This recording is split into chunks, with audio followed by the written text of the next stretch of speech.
Türkiye'de kök hücre bağışçılarının sayısı Kızılay'ın 2017 verilerine göre yaklaşık 300 bin.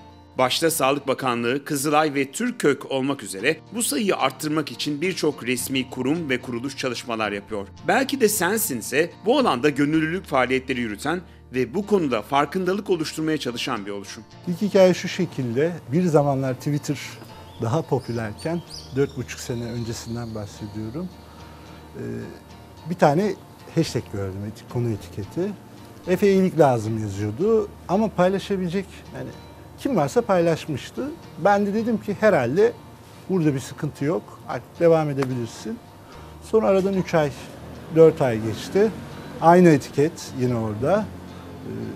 Efe'ye iyilik lazım fakat bu kez yanında maalesef Efe'yi kaybettik diye not düşmeye başlamıştı insanlar. O an bir garip hissettim. Sonrasında bir araştırdım. 18 yaşını geçen herkesin örnek verebileceğini öğrendim.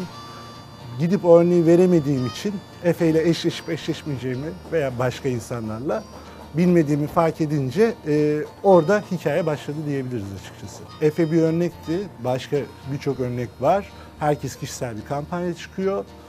Fakat kimse ne yapacağını tam anlamıyla bilmiyor. Bu alanda sivil toplumla ilgili çalışan bir kuruluş yok. Boş bir alan tamamen, fakat hayat memat meselesi. Sonra ismi bulduk, belki de sensin.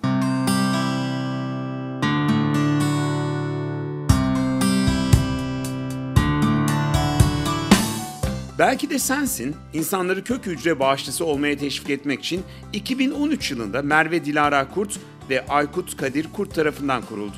Belki de Sensin, başta lösemi gibi kanser türlerine yakalanan kişiler için farkındalık yaratıyor ve 18-50 yaş arasındaki sağlıklı bireyleri son tedavi yöntemi olan kök hücre bağışçısı olmaları için teşvik ediyor. Oluşumun gönüllüleri farklı şehirlerde, okullarda, parklarda kök hücre konusunda bilgilendirme yapıyor. Seminerler düzenliyor. Oluşum birçok kişiyi bağışçı olma konusunda ikna etti bile. Hindistan'a gitti benim kök hücrelerim.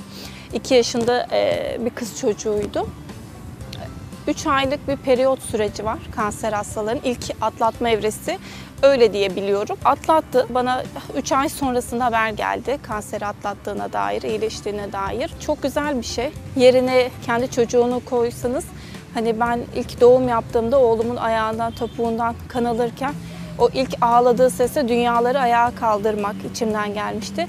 Bir annenin çocuğunun yaşamasına vesile olmak kadar güzel bir şey yok diye düşünüyorum. Yani bunun manevi duygusu bana zaten yetiyor 2 yıldır.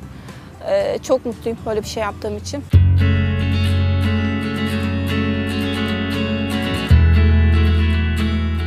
Oluşumun kurucularından Merve Dilara Kurt, uygun kök hücre bulunamadığı için şu anda bu dünyada değil. Ancak Aykut Kadir Kurt ve arkadaşları Dilara'dan aldıkları güçle mücadelelerine devam ediyorlar. Belki de Sensin'in 10 farklı ilde 300'ün üzerinde gönüllüsü bulunuyor. Ayrıca birçok ünlü isim de Belki de Sensin'e destek veriyor. Bir gün benim başıma gelebileceğini fark ettim. Her şey aslında bunu fark etmemle başladı. İlk önce gittim kendim Kızılay'a, 3 tüp kan verdim ve sonrasında artık gönüllü havuzundaydım. Ve Belki de Sensin'le iletişime geçerek artık bunu ben biliyorum, diğerleri de bilsin diye gönüllü olarak çalışmaya başladım. Ben Marmara Üniversitesi'nde okuyorum ve ilk önce üniversitemde etkinlik yaparak başladım her şeye.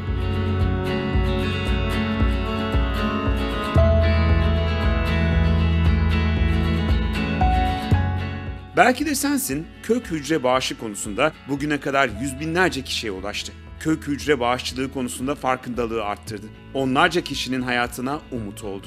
Hem hastaların hem de bağışçıların hayatında kocaman bir fark yarattı.